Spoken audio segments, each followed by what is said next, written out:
രാത്രി ഏറെയായിട്ടും ഉറങ്ങാതെ വെറുതെ കിടക്കുകയാണ് ഇന്ദ്രനും സ്റ്റെല്ലയും.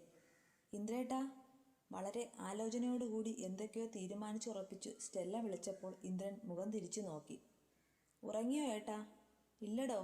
എന്തേലും വേണോ? ചോദിച്ചുകൊണ്ട് അവൻ എഴുന്നേറ്റ് അവളുടെ അടുത്തേക്ക് ചെന്നു. ഒന്നും വേണ്ട ഏട്ടാ, ഒരു കാര്യം പറയാനായിരുന്നു. എന്താടോ, പറയ്. അല്ല, അത് പിന്നെ ഇന്ദ്രേട്ടാ. എന്താണ് സ്റ്റെല്ല, പറയടോ. എന്തിനാണ് ഈ സ്റ്റാർട്ടിങ് ട്രബിളൊക്കെ? എന്നെ ഒന്ന് എഴുന്നേൽപ്പിച്ചിരുത്താമോ ഏട്ടാ? അവൾ ആവശ്യപ്പെട്ടതും ഇന്ദ്രൻ പെട്ടെന്ന് തന്നെ സ്റ്റെല്ലയെ സഹായിച്ചു. ബെഡ് പൊക്കി അഡ്ജസ്റ്റ് ചെയ്ത് വെച്ചു കൊടുത്തു. എന്താണ് സ്റ്റെല്ല, എന്തു പറ്റി? ചോദ്യം അവൻ വീണ്ടും ആവർത്തിച്ചു. ഇന്ദ്രേട്ടാ, ഞാൻ എൻ്റെ ചാച്ചൻ്റെ കൂടെ പൊയ്ക്കോട്ടെ? അവളുടെ മുഖത്തേക്ക് നോക്കിയതും ഇന്ദ്രന് സങ്കടം വന്നുപോയി. മറുപടി ഒന്നും പറയാതെ കൊണ്ട് അവൻ വെറുതെ ഇരുന്നു. അത് കണ്ടതും സ്റ്റെല്ലയ്ക്ക് നെഞ്ചു നേറി. ഏട്ടനെ മറക്കാനോ ഈ ബന്ധം ഉപേക്ഷിച്ചു പോകാനോ ഒന്നുമല്ല. +2 പരീക്ഷയുടെ റിസൾട്ട് പോലും ഇതേവരെ ആയിട്ടും വന്നില്ല. നല്ല മാർക്ക് കിട്ടും എന്നാണ് എൻ്റെ പ്രതീക്ഷ. ഇനി തുടർന്ന് പഠിക്കണം, പിന്നെ ഒരു ജോലിയൊക്കെ നേടണം എന്ന ആഗ്രഹമുണ്ട്. പക്ഷേ ജോലി നേടിയില്ലെങ്കിലും കുഴപ്പമില്ല. പകരം എനിക്ക് എൻ്റെ ഡിഗ്രി കംപ്ലീറ്റ് ചെയ്യണം ഇന്ദ്രേട്ടാ. പിന്നെ ചാച്ചനും ചേച്ചിയും മാത്രമേ ഉള്ളൂ.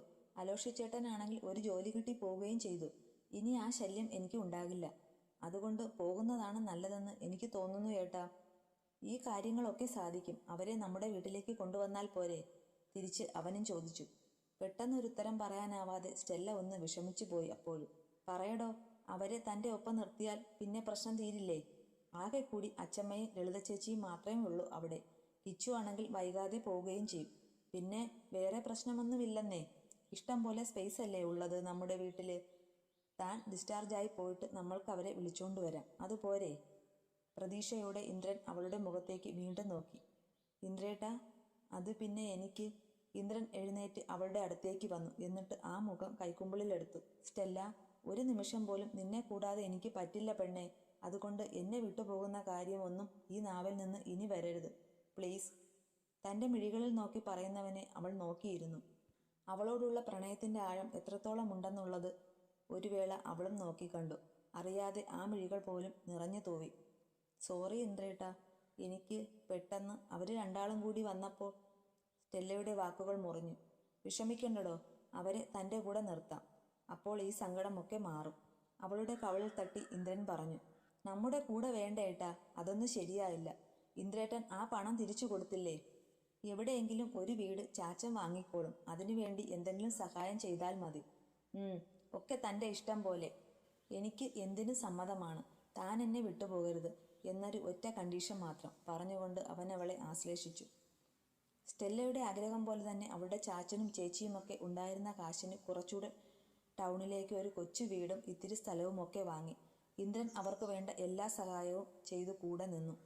ഇതിനോടിടയ്ക്ക് കിച്ചു ആയിരുന്നു ലളിതയുടെ കള്ളത്തരം കണ്ടുപിടിച്ചത്. മഹാലക്ഷ്മി ലളിതയെ ഫോൺ വിളിച്ചുകൊണ്ട് നിന്നപ്പോൾ കിച്ചു പതുങ്ങി നിന്ന് എല്ലാം കേട്ടു. എന്നിട്ട് ലളിത മഹാലക്ഷ്മിയോട് സംസാരിക്കുന്നതെല്ലാം കിച്ചു അവളുടെ ഫോണിൽ പിടിച്ചെടുത്തു. ഇന്ദ്രൻ വന്ന ശേഷമായിരുന്നു അവൾ അത് എല്ലാവരെയും കേൾപ്പിച്ചത്. ആവശ്യത്തിന് അവൾക്കിട്ട് കൊടുത്തായിരുന്നു അച്ചമ്മ പറഞ്ഞയച്ചത്. സ്റ്റെല്ലയെ കൊല്ലുവാൻ വേണ്ടി അവർ കൊട്ടേഷൻ കൊടുത്ത് ഏൽപ്പിച്ചവൻ ഒടുവിൽ പോലീസിന് കീഴടങ്ങി. നടന്ന സത്യങ്ങളൊക്കെ പറഞ്ഞപ്പോൾ പോലീസ് മഹാലക്ഷ്മിയെയും സഹോദരനെയും അറസ്റ്റ് ചെയ്തു. അത് കണ്ടതും ഉണ്ണിമായയ്ക്ക് പേടിയായി. പോലീസ് സ്റ്റേഷനിൽ കയറിയിറങ്ങിയതോടെ ഇരുവർക്കും മതിയാകുകയും ചെയ്തു. ഇന്ദ്രേട്ടനെ തനിക്കിനി സ്വന്തമാക്കാൻ പറ്റുമോ എന്ന് അച്ഛനോട് ഉണ്ണിമായ ചോദിച്ചതും കരണം പുകച്ച ഒരടിയായിരുന്നു അയാൾ മറുപടിയായി കൊടുത്തത്. അതോടുകൂടി അവൾ ആ ശ്രമം അവസാനിപ്പിച്ചു. സ്റ്റെല്ലയുടെ ആരോഗ്യസ്ഥിതിയൊക്കെ ഭേദപ്പെട്ടതിന് ശേഷമായിരുന്നു അവരുടെ വിവാഹം നിയമപരമായി രജിസ്റ്റർ ചെയ്തത്. അന്ന് തന്നെയായിരുന്നു അവളുടെ +2 റിസൾട്ട് വന്നത്. ഫുൾ A+ ആയിരുന്നു അവൾക്ക്. അതിനുശേഷം അവൾ BA ലിറ്ററേച്ചർ എടുത്തു. എല്ലാ ദിവസവും കാലത്ത് ഇന്ദ്രൻ അവളെ കോളേജിൽ കൊണ്ടുപോയി വിടും. തിരികെ വരാൻ അവന് സമയമില്ലെങ്കിൽ ഡ്രൈവറെ പറഞ്ഞയക്കും. അതായിരുന്നു പതിവ്. ശിവനും അവൻ്റെ സഹോദരിമാരും ഒക്കെ ഇടയ്ക്ക് സ്റ്റെല്ലയെ കാണുവാൻ വേണ്ടി എത്തിയിരുന്നു. അവൻ നല്ലൊരു വ്യക്തിയാണെന്ന് ഇന്ദ്രന് ബോധ്യമായി. 1-2 വട്ടം സ്റ്റെല്ലയും ഇന്ദ്രനും കൂടി ശിവന്റെ വീട്ടിലും പോയി. ഇന്ദ്രന്റെ ഒരു കൂട്ടുകാരൻ്റെ സഹോദരിയെ ശിവന് വേണ്ടി അവൻ വിവാഹം ആലോചിച്ചു. അങ്ങനെ ശിവൻ പെൺകുട്ടിയെ പോയി കണ്ടു. സാമാന്യം തരക്കേടില്ലാത്ത ഒരു മിടുക്കി പെൺകുട്ടിയായിരുന്നു. ജോലിയൊന്നുമില്ല, പക്ഷേ M.Com കഴിഞ്ഞതാണ്. ഇരു കൂട്ടർക്കും ഇഷ്ടമായ സ്ഥിതിക്ക് കാര്യങ്ങൾ മുന്നോട്ട് കൊണ്ടുപോകുക എന്നതായിരുന്നു അടുത്ത നടപടി. ഒരുപാട് വൈകിക്കേണ്ട എന്നും ഏറ്റവും അടുത്ത മുഹൂർത്തത്തിൽ നോക്കി വിവാഹം നടത്താമെന്നും എല്ലാവരും ചേർന്ന് തീരുമാനിച്ചു. അവൻ്റെ കല്യാണം ഉറപ്പിച്ചതോടുകൂടിയായിരുന്നു സഹോദരിമാർക്ക് പോലും സമാധാനമായത്. ശിവൻ ഒറ്റയ്ക്ക് ആ വീട്ടിൽ കഴിയുന്നത് എല്ലാവർക്കും ഏറെ സങ്കടമായിരുന്നു. ഇന്നാണ് ശിവന്റെ വിവാഹം. അതിൽ പങ്കെടുക്കുവാൻ വേണ്ടി സ്റ്റെല്ലയ്ക്ക് പുതിയ ഒരു സെറ്റും മുണ്ടുമായിരുന്നു ഇന്ദ്രൻ സെലക്ട് ചെയ്തത്. വീതി കസവുള്ള സെറ്റും മുണ്ടും ഉടുത്ത് വാടാമല്ലി നിറമുള്ള ബ്ലൗസും ഇട്ടുകൊണ്ട് അവൾ കണ്ണാടിയുടെ മുന്നിൽ നിന്ന് റെഡിയാവുകയാണ്. ആ സമയത്താണ് ഇന്ദ്രൻ കുളി കഴിഞ്ഞിറങ്ങി വന്നത്. മുടിയെടുത്ത് കുളിപ്പിന്നൽ പിന്നിയിടുന്ന സ്റ്റെല്ലയെ കണ്ടതും അവൻ പതിയെ അവളുടെ അടുത്തേക്ക് വന്നു. അവൻ വന്നെന്നറിഞ്ഞതും സ്റ്റെല്ല വേഗം തിരിഞ്ഞു നോക്കി. പെട്ടെന്ന് അവൾ അവൻ്റെ നെഞ്ചിൽ തട്ടി നിന്നു. അവളുടെ മുഖം പിടിച്ച് തന്നിലേക്ക് ചേർത്തുകൊണ്ട് ആ തുടുത്ത കവിളിൽ ഒന്ന് ആഞ്ഞു കടിച്ചു. എന്നിട്ട് അവളെ ഇറുക്കെ പുണർന്നുകൊണ്ട് തന്നോട് ചേർത്ത് പൊതിഞ്ഞു പിടിച്ചു. ഒരു നിമിഷം സ്റ്റെല്ലയും ഞെട്ടിപ്പോയി. ഒട്ടും പ്രതീക്ഷിക്കാതെയുള്ള നീക്കം, അതും ആദ്യമായിട്ട്. വിവാഹം കഴിഞ്ഞിട്ട് 3 മാസം പിന്നിട്ടു. ഇതേവരെയായിട്ടും തൻ്റെ മുടിയിലല്ലാതെ ആളെന്ന് ചുംബിച്ചിട്ടില്ല. അവൻ്റെ നഗ്നമായ നെഞ്ചിലെ നനവാർന്ന രോമത്തിൽ കവിളുരಸಿ നിൽക്കുമ്പോൾ എന്തെന്നില്ലാത്ത ഒരു തുടുപ്പ് തൻ്റെ ശരീരത്തിനും മനസ്സിനും ഒക്കെ വന്ന് തലോടും പോലെ. അതേ, ഈ വയറൊക്കെ കാണാതെ വേണം സാരി ഉടുക്കാൻ. വല്ല സേഫ്റ്റി പിന്നും കുത്തിവെക്ക് കേട്ടോ, ഇന്ദ്രൻ മെല്ലെ പറഞ്ഞതും സ്റ്റെല്ല പിടച്ചിലോടെ തൻ്റെ വയറിൻ്റെ ഇടതുവശത്തേക്ക് പരതി. അപ്പോഴേക്കും അവളുടെ കൈത്തണ്ടയിൽ അവനും കയറി പിടുത്തമിട്ട് കഴിഞ്ഞു. അവളുടെ ആലില പോലുള്ള വയറിൽ വിരൽ ഓടിച്ചുകൊണ്ട് ആ നാഭിച്ചുഴിയിലേക്ക് ചൂണ്ടുവിരൽ നീണ്ടതും സ്റ്റെല്ല പെട്ടെന്ന് അവൻ്റെ കൈക്ക് പിടിച്ചുകൊണ്ട് തടഞ്ഞു. തേടിയത് നഷ്ടമായപ്പോൾ ചെക്കൻ്റെ മുഖം ഒന്ന് വാടി. ഇന്ദ്രേട്ടാ, ഇറങ്ങാൻ നേരമായി. അച്ചമ്മയും കിച്ചുവും കാത്തു നിൽക്കുകയല്ലേ, അവൾ പതിയെ മൊഴിഞ്ഞു. ഒന്ന് മൂളിയ ശേഷം ഇന്ദ്രൻ ഡ്രസ്സിംഗ് റൂമിലേക്ക് പോയപ്പോൾ സ്റ്റെല്ല ശ്വാസം എടുത്തു വലിച്ചു. കാലത്തെ 8:30യോടുകൂടി എല്ലാവരും വിവാഹത്തിൽ പങ്കെടുക്കാൻ വേണ്ടി പുറപ്പെട്ടു. സ്റ്റെല്ലയുടെ ചാച്ചനെയും സീന ചേച്ചിയെയുമൊക്കെ ശിവൻ നേരിട്ട് വന്ന് വിവാഹത്തിന് ക്ഷണിച്ചിട്ടുണ്ടായിരുന്നു. ചേച്ചിയാണ് വിവാഹത്തിന് അവരോടൊപ്പം വന്നത്. സീന ചേച്ചിയുടെ കുഞ്ഞിനെ കിട്ടിയതും സ്റ്റെല്ല ഭയങ്കര സന്തോഷത്തിലായി. അവളെയും മടിയിൽ വെച്ചുകൊണ്ട് കിന്നാരം പറഞ്ഞുകൊണ്ടിരിക്കുന്ന സ്റ്റെല്ലയെ ഇന്ദ്രൻ ഇടയ്ക്കിടയ്ക്കൊക്കെ പാളി നോക്കുന്നുണ്ട്. തുരുതുരാന്ന് കുഞ്ഞിൻ്റെ കവളിൽ ഉമ്മ വെച്ച് കളിപ്പിക്കുകയാണ് അവൾ. പെണ്ണാണെങ്കിൽ അതൊന്നും അറിയുന്നു പോലുമില്ല. ഇതൊക്കെ കണ്ട് അവൻ്റെ ചുണ്ടിൽ ഒരു പുഞ്ചിരി തത്തിക്കളിച്ചു. 10 മണിക്ക് മുന്നേ എല്ലാവരും ശിവന്റെ വീട്ടിലെത്തിച്ചേർന്നു. എന്നിട്ട് അവിടെ നിന്ന് ചെക്കൻ്റെ കൂട്ടരുടെ കൂടെ വിവാഹം നടക്കുന്ന ഓഡിറ്റോറിയത്തിലേക്ക് വരുവാനാണ് അവരുടെ പ്ലാൻ. ശരിക്കും പറഞ്ഞ ഇന്ദ്രൻ്റെ വീടിൻ്റെ അടുത്ത് തന്നെയാണ് ഈ ക്ഷേത്രവും ഓഡിറ്റോറിയവും ഒക്കെ. കാരണം അവൻ്റെ സുഹൃത്തിൻ്റെ പെങ്ങളാണല്ലോ. ഇന്ദ്രൻ്റെ ഒപ്പം പഠിച്ചതായിരുന്നു രാഹുൽ. അവൻ്റെ സിസ്റ്റർ ശ്രേയയാണ് ഇപ്പോൾ ശിവൻ വിവാഹം കഴിക്കുന്നത്. ഇന്ദ്രൻ തൻ്റെ വണ്ടി കൊണ്ടുവന്ന് പാർക്ക് ചെയ്തപ്പോൾ അച്ചമ്മയും സ്റ്റെല്ലയും സീന ചേച്ചിയും ഒക്കെ ചേർന്ന് വണ്ടിയിൽ നിന്ന് ഇറങ്ങിപ്പോന്നിരുന്നു. അതിസുന്ദരിയായി ഒരുങ്ങി വരുന്ന സ്റ്റെല്ലയെ ആളുകളൊക്കെ ശ്രദ്ധിക്കുന്നുണ്ടായിരുന്നു.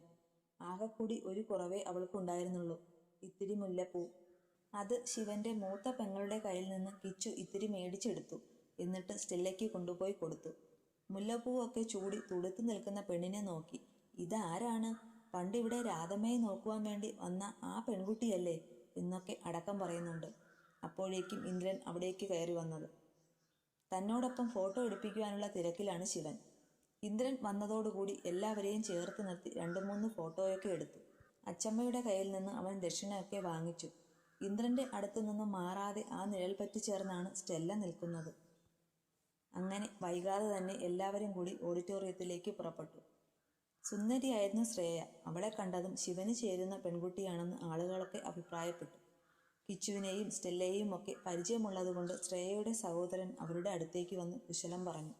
അങ്ങനെ എല്ലാവരുടെയും പ്രാർത്ഥനയോടും അനുഗ്രഹത്തോടും ഒക്കെ കൂടി പണിക്കര് കുറിച്ച മുഹൂർത്തത്തിൽ തന്നെ ശിവൻ ശ്രേയയുടെ കഴുത്തിൽ താലി ചാർത്തി.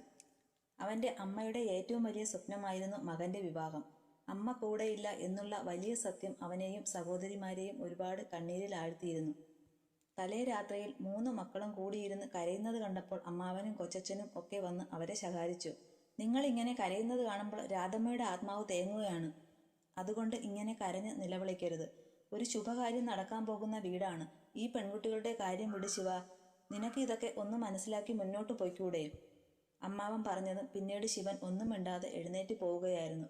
അവൻ്റെ ജീവിതത്തിൽ നന്മകൾ ഉണ്ടാവട്ടെ എന്ന് മാത്രമാണ് സ്റ്റെല്ല പ്രാർത്ഥിച്ചത്. വളരെ നല്ല ഒരു ചെറുപ്പക്കാരനാണ് ശിവനെന്നും എല്ലാ അർത്ഥത്തിലും ശ്രേയ ഭാഗ്യവതിയാണെന്നുമൊക്കെ സ്റ്റെല്ല ഓർത്തു. വിവാഹവും സൽക്കാരവും ഒക്കെ കഴിഞ്ഞ ശേഷം പെൺകുട്ടിയെയും ചെക്കനെയും ചെക്കൻ്റെ വീട്ടിൽ കൊണ്ട് ആക്കിയിട്ടാണ് ഇന്ദ്രനും കുടുംബവും മടങ്ങിയത്.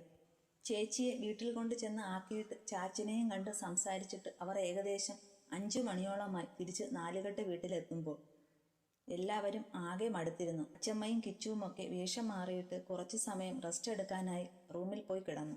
ഇന്ദ്രനാണെങ്കിൽ ആരെയോ ഫോണിൽ സംസാരിച്ചുകൊണ്ട് ഉമ്മറത്താണ്. സ്റ്റെല്ല പെട്ടെന്ന് ചെന്നു തൻ്റെ തോളിൽ ഉറപ്പിച്ച പിന്ന് ഊരി മാറ്റി. എന്നിട്ട് നേരിയത് മാറിൽ നിന്ന് അടത്തി മാറ്റിയതും ഇന്ദ്രൻ റൂം തുറന്നു കയറി വന്നതും ഒരുമിച്ചായിരുന്നു. പെട്ടെന്ന് വെട്ടിത്തിരിഞ്ഞ ശേഷം അവൾ നേരിയതെടുത്ത് വീണ്ടും തോളത്തിട്ടു. അവളുടെ അടുത്തേക്ക് ഇന്ദ്രൻ നടന്നു വന്നതും പെണ്ണിന്റെ ഹൃദയത്തിൽ വല്ലാത്തൊരു വേലിയേറ്റം പോലെ. മുഖം കുനിച്ചുകൊണ്ട് ഉടുത്ത ചേലയിൽ വിരൽ കശക്കി അവൾ അനങ്ങാതെ നിന്നു. എങ്കിലും അവളുടെ ശ്വാസനിശ്വാസങ്ങൾ വർദ്ധിച്ചുകൊണ്ടേയിരുന്നു. അവൻ തൊട്ടരികിൽ വന്നു നിന്നതും സ്റ്റെല്ല കുറച്ചുകൂടെ പിന്നിലേക്ക് പോയി ഡ്രസ്സിംഗ് ടേബിളിൽ തട്ടി നിന്നു. പെട്ടെന്നായിരുന്നു അതിലിരുന്ന ചില്ലിൻ്റെ ഒരു ഫ്ലവർ വൈസ് വലിയൊരു ശബ്ദത്തോടെ നിലത്തേക്ക് വീണു പൊട്ടിത്തെറിച്ചത്. പിടച്ചിലോടെ അവൾ മുഖമുയർത്തി നോക്കിയതും വായുവിലൊന്ന് ഉയർന്നു പൊങ്ങിയതും ഒരുമിച്ചായിരുന്നു. ഇന്ദ്രേട്ടാ! അവൻ്റെ തോളിൽ കിടന്ന് പെണ്ണ് കുതറി. അപ്പോഴേക്കും അവളുടെ തോളത്തു കിടന്ന നേരിയത് നിലത്തേക്ക് വേർപെട്ടു പോയിരുന്നു. അവൻ്റെ നെഞ്ചിലൂടെ ഊർന്നിറങ്ങിയപ്പോൾ സ്റ്റെല്ല ആകെ തരളിതയായി. തൻ്റെ മാറിലേക്ക് ഇരു കൈകൾ കൊണ്ട് മറച്ചു പിടിച്ചു നിൽക്കുകയാണ് സ്റ്റെല്ല. അത് കണ്ടതും ഇന്ദ്രന് ചിരി വന്നു. ഇന്ദ്രേട്ടൻ്റെ മുന്നിൽ നാണമാണോ എൻ്റെ കൊച്ചിന്? ആ താടിത്തുമ്പ് പിടിച്ച് മേൽപോട്ട് ഉയർത്തിക്കൊണ്ട് ഇന്ദ്രൻ ചോദിച്ചതും പരൽ കുഞ്ഞിനെ പോലെ അവളുടെ മിഴികൾ ഓളം വെട്ടി.